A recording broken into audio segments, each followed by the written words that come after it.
Welcome to the Gospels of Jesus Unplugged, chapter 2, I think it is, and that is where Jesus tells us 17 times throughout the Gospels, he who understands my words, listens to them, is transformed by them, will pass through his death experience of the flesh to spiritual life eternal. He says that 17 times, my words will save you. So this chapter is literally his words save us. This is from the book which we published on the 11th of March 2026. This is the second edition of the book called the Gospels of Jesus Unplugged. I've been extremely ill physically, and I had to rush our first edition out just to get a better translation out for children who are interested in a better understanding of what Jesus was saying with better translation language, and removing a lot of the Jewish redundant overlays and a lot of the Jewish distortions that have been placed over him. This is the second edition, which is a much fuller edition, and I go to some length to help explain the words of Jesus as I understand them, and his only love and his non-violence. Therefore, the spiritual creator of Jesus is love and non-violence. So we'll look at his words today, and I've met Jewish Christians. In fact, a Jewish Christian condemned me because he asked me, do I believe that the blood of Jesus will save me on the cross? And I said, well, not really. And it's his words that saved me because they help me understand how I have to behave, what it means to be spiritual, what it means to be a spiritual child with a loving spiritual creator, and how to get ready to enter heaven by becoming at one with his words and being transformed by them, which he said 17 times. So that Jewish Christian told me, well, you're not going to heaven. I thought, oh, okay, didn't Jesus say condemn not, or you'll be condemned? But you see, they don't listen to the words very much, the Jewish Christians, some of them. So his words are what I've always loved. So I've written about them now, and I pray it helps followers of Jesus who know he's only love. Therefore, it's not Yahweh, it's not the Jewish God Yahweh. There are two Yahwehs there. The Jewish religion is not monotheistic, it's dualistic. Jesus, however, brings you into the singularity of love. He said, if your eye or mind is single, your whole body will be filled with light and love. So that's the teaching. So we're moving into the second chapter. I'll just read the back cover of the book for you so you have a general idea of what the book's about. It's the Gospels, but it's the general dialogue is this. Jesus taught we can all experience an inner spiritual awakening if we search for it. He called this the treasure hidden in the field of earth or flesh. This is our eternal spiritual identity, empowered only by the loving spiritual life force of our loving spiritual creator. Our bodies of flesh are only temporary and empowered by earthly things, and all flesh dies. Only our spiritual body and soul mind of love lives on, to come into the presence of our loving creator, to reap as we have sown. His teachings and spiritual way of love and non-violence can help awaken us all into a new spiritual life here on earth, leading us to the heavenly spiritual world of love after death. Jesus taught we all have two different bodies with us in one, and he said that the spiritual body, being eternal, is the most important to be healthy and well in spirit. He provides us with the spiritual instructions to follow and become at one with, to be awakened and transformed into spiritual children of light of our loving spiritual creator in heaven. We can then help awaken other children to become spiritual and bring peace and heavenly love to earth for all in need. These translations of the Gospels of Jesus remove the Jewish overlays and distortions placed over the universal teachings of Jesus and spiritual way of non-violence and love. Our mortal minds change from being dualistic into singular minds, viewing all things through the eye of love. Jesus said, if your eye is single, you will be filled with light, but if dualistic and divided, you will be filled with darkness. Jesus said not to mix his new spiritual way of understanding our loving Creator with the Old Testament dualistic God of the Jews, or you will lose the understanding of the one true loving spiritual Creator of our spiritual lives, and not realize who you really are as her spiritual children of only love on earth. These Gospels help focus his message of the loving way to reach the heavenly spiritual world from earth. So we'll look at the next chapter, which is right here, chapter 2, his words save us. Throughout the 5 Gospels, Jesus clearly indicates what it is that will save you from suffering, awaken you into your spiritual body and life, and bring you into the eternal heavenly spiritual world after the death of your body of flesh. He clearly states repeatedly that it is his words that will save you, not his blood, as some Jewish Christians wrongly teach. By listening to his words, understanding them, and implementing them in your life, you will become an awakened spiritual child of our loving Creator in the heavenly spiritual world, just as he did. This is the enlightenment that he and Buddha experienced and taught to help us awaken also. Without Jesus explaining his spiritual teachings and spiritual way of love and non-violence that he demonstrated to us, how would we know what being spiritual means? My words will save you. 1. I've had to group these because there's at least 17. John 8:51, Jesus said, "Truly I say to you, if anyone keeps and practices my words, he shall never see death." Luke 6:46, "Why do you call me teacher, teacher, but you do not do the things I tell you?" You don't follow my words. John 14:23-24, "If anyone loves me, they will keep my words and live by them. And our loving spiritual Creator will love them and will go to them and make a spiritual home with them." That's how you come to the Creator, the true loving Creator in heaven, through his words. She's only love. His words help you to become only love. Then you become a child of hers and you go to heaven. It's that simple, but hard to do in a dangerous world. Okay, well, I'll give it a go. I hope you do too. John 5:24, "He who listens to my words and understands their meaning and lives out of them and believes in our loving spiritual Creator who sent me to teach them to you cannot be judged, for they will do no wrong and will pass through the death experience into spiritual life. The hour has now arrived when those dead to the Spirit will hear the voice of the child of our loving spiritual Creator and come to true spiritual life."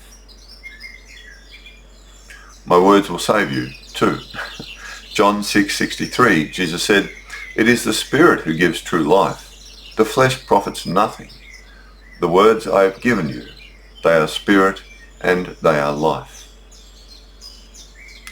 John 8:31-32, "If you live out of my words, you will truly be my disciples, and you will know the truth, and the truth will set you free."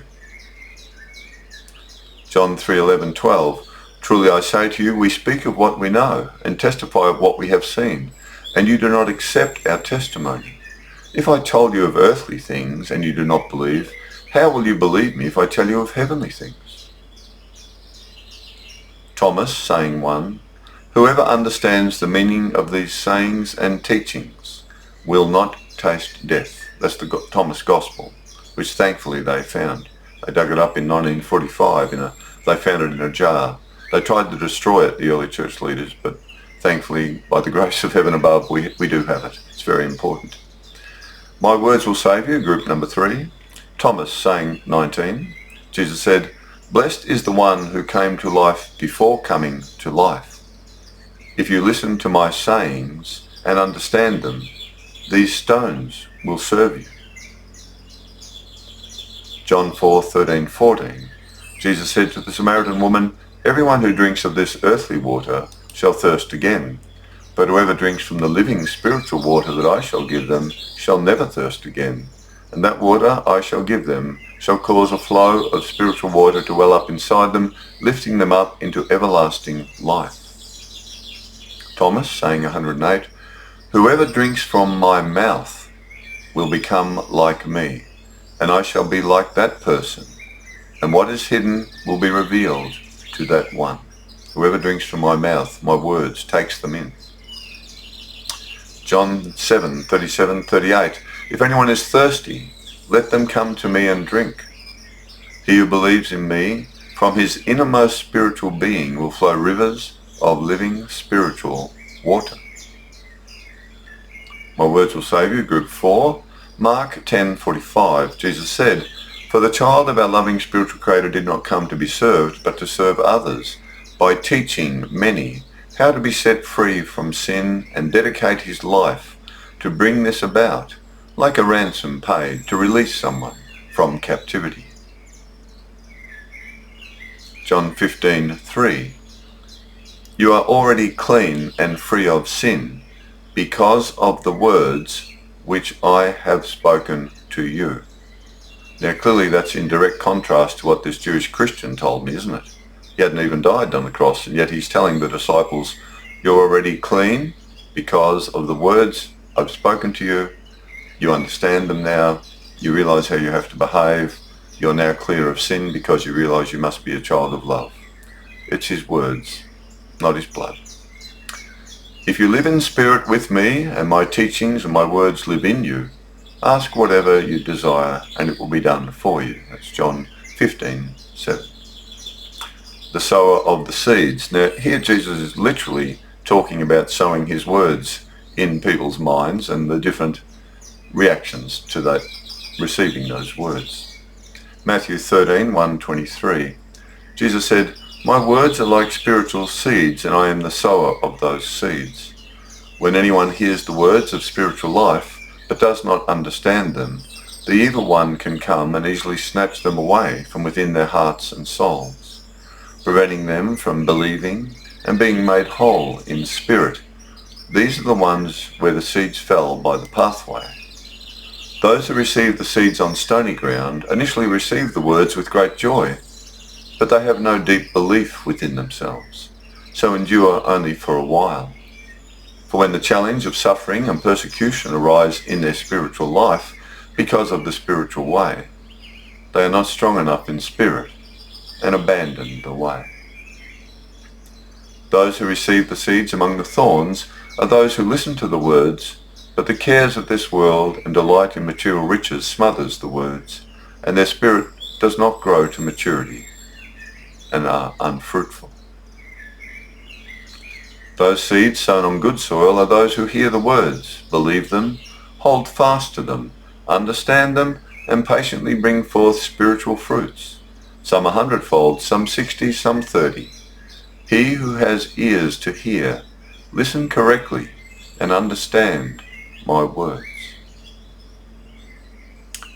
My words are the rock of your life. Matthew 7:24-27 and Luke 6:46-49. Jesus taught, everyone who comes to me and hears my words, understands them and puts them into practice, will be like a wise man who while building his home dug down deep and laid the foundation on a rock. And the rain fell and the floods came and the winds blew and beat violently against that home, but could not shift it. And it did not fall because it had been founded on the rock of his words.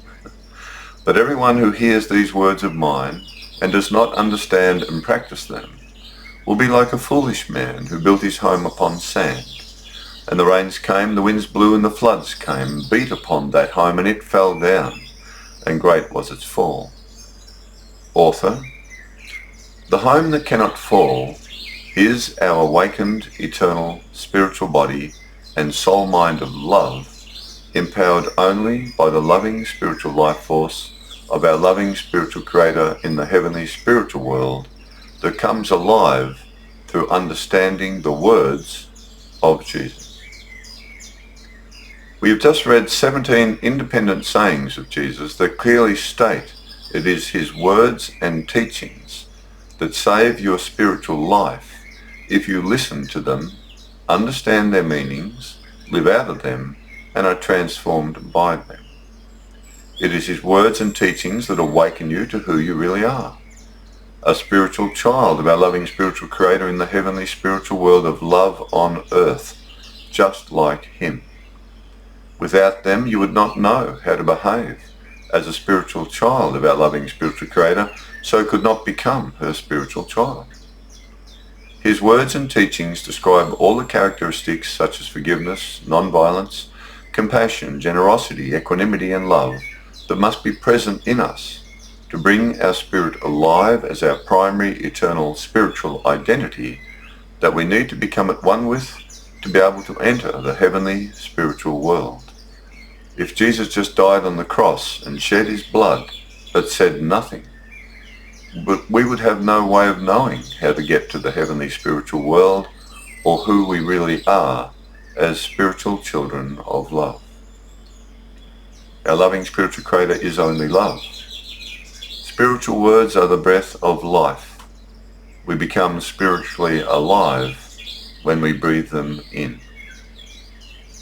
So in those sayings there, 17 of them, we've got Jesus saying over and over and over, listen to my words, understand what I'm saying.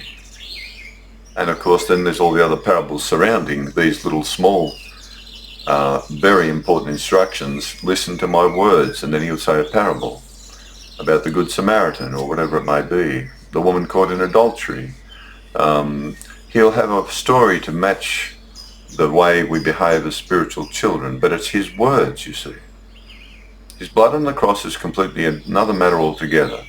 We have two bodies, and he appeared to the disciples only in his spiritual body, not his body of flesh. That's a totally different teaching. That was the culmination of all of his teachings, that we have two bodies in one. So that chapter on his words is extremely important. But his words, of course, must be seen correctly, understood correctly, and that's why the Gospels of Jesus Unplugged provides a better, clearer, cleaner translation. You won't find any apocalyptic overlays there. They're all lies. They're false. As is the book of Revelation. That's a false book. That should never have been put in the New Testament. That's false. That's not Jesus coming back on the clouds to cause sickness, starvation, incite wars, because he fed the hungry, healed the sick, and said, love your enemies. So we know that's not Jesus. I have no interest in that book. I rip it out of the Bible and I tear it up and I cut the Bible in two and put the Jewish religion on the shelf, because I'm not Jewish. I'm just a follower of Jesus of Nazareth. I've also studied with the Buddhist monks Buddha's teachings, because he was a pacifist like Jesus also. These two children had a singular light mind experience, what they called the clear light mind. Both Jesus and Buddha had a mind which had perfect equanimity of love towards everyone. That doesn't mean they had a jolly nice time with a mass murderer or something like that, had a party with them, far from it. Jesus and Buddha would condemn those children and say, you're heading into a karmic or hellish experience when you reap what you sow. Stop doing that. They'd warn children who are evil, don't be evil. You're going to suffer. But that's an act of love. You're warning, it's like warning Netanyahu or Putin and the Israeli army and the Russian army and Hamas and all the other mass murderers of satanic children there. It's like warning them, you're going to hell. Stop doing that. Out of love for you, I'm telling you, you are satanic now. You're not spiritual anymore. So we warn them out of love, but we have to be critical. Shine the light of truth on them. So Jesus was perfect love, and yet he had to give love to each child as they needed that love. He was very critical of the Pharisees and the scribes because of the things they were teaching were false and such things. And the two-headed God of the Jews is the wrong God, of course. Jesus only acknowledges the loving Yahweh, not the violent war God that they also worship, whom they also called Yahweh. They called the two different gods by the same name, unlike the Romans and the Greeks and Egyptians and everyone else, who called their God of peace and love by a different name and a different temple. The Jews, unfortunately, had a very cunning and deceptive religion, and still do, of course. So that's a big problem. But if you're a Christian, you don't have to have anything to do with the Jewish religion, because we're not Jews. We truly only believe in a loving spiritual creator of love. That's the source of my spiritual life, as Jesus described it. And as he said, you better become at one with love, Christopher, otherwise you can't enter her world. Or his world, if you're old-fashioned in his. If you want to use his world, God's world, her world, you can't come in because she's only love. So that's the way it is. So that chapter's finished, and I'll move on. So it's his words. Now, I've been lucky or blessed because I left the Jewish Christian Catholic Church when I was 16 or 17, but I loved Jesus' words. And I took him and with me. I said, Jesus, let's get out of here. I'm taking you with me. Let's get out of here, because they're saying you're coming back on the clouds. They're saying that's something to do with you. And they're always talking about the old Jewish religion and Yahweh, and that's not you. And that's not the loving creator. I know that. That's not you and Yahweh. That's not you and the loving creator at Jericho, slaughtering every man, woman and child, stealing the gold, silver and brass and taking it back to Yahweh's temple. That's not you. That's not the loving Creator. That's the war god of the Jews, Yahweh one. A murdering, thieving, genocidal war god, the same as Mars and Ares and Sekhmet. It was just a brutal, thieving, stinking war god that the Jews worshipped.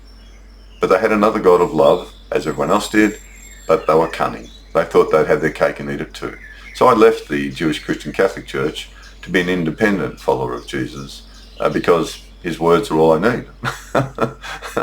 As he said 17 times, as I just pointed out. So I'm very blessed because I've never been poisoned by the Jewish religion, and it is poison. The Jewish religion is poisoning the Jewish Christian churches, and they need to get rid of it.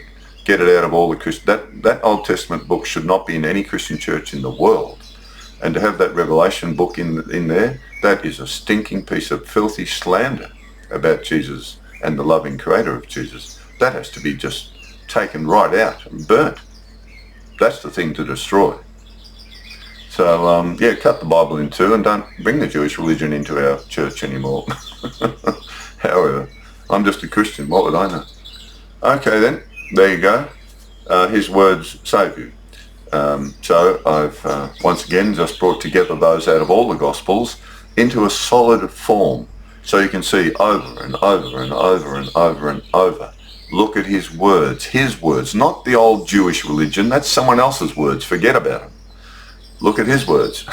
And Revelation, he's not even in that. That's some psychedelic mushroom sequence from the book of Daniel. It's a Daniel book. And someone's dumped him and the loving Creator in the middle of it, making out that that's who they are, coming in the clouds. That's a Jewish book and should not be in the New Testament. It's a Jewish book. Get it out of there. It's stinking up the place. So that's my opinion. By all means, if you wish to notify me of your own beliefs, then please go ahead. There it is, jcinfocus@gmail.com. There we are, jcinfocus@gmail.com. After looking at this little spiritual sharing that I have of my own understanding of Jesus as love and non-violence, I believe in heaven. I believe it's a spiritual world, not physical. My body of flesh doesn't come back from the earth or dirt. Forget about it. Jesus said so in the Gospels, and we'll get to that later on in another chapter. And so if anyone's still interested in Jesus, but you've left the Jewish Christian churches, quite understandably, as I did too, because they're teaching a lie. Yahweh is not the God of Christians, The Jewish God Yahweh is not. It's a two-headed God. Jesus is only love. The source of our spiritual life is only love. How to become love in a violent world? Well, there's the challenge, isn't it? For the first 300 years, all Christians were pacifists. So his words, if you understand them, you will become more committed to your spiritual life, and you will be totally believing in another world of heaven after your body dies. And since all bodies of flesh die anyway, whether someone kills our body on a cross or kills us in a war or something, regardless, our spiritual body is the only body that lives on. That's the one Jesus said, keep that one alive with the loving spiritual life force of our loving Creator from heaven. And then when you leave your physical body at death, and you will, you can come into the presence of perfect love. And as long as you yourself have been as close as you can be to perfect love, then you'll be welcomed into that world. Okay, it's his words that save us. Bye for now. We'll go on to chapter 3.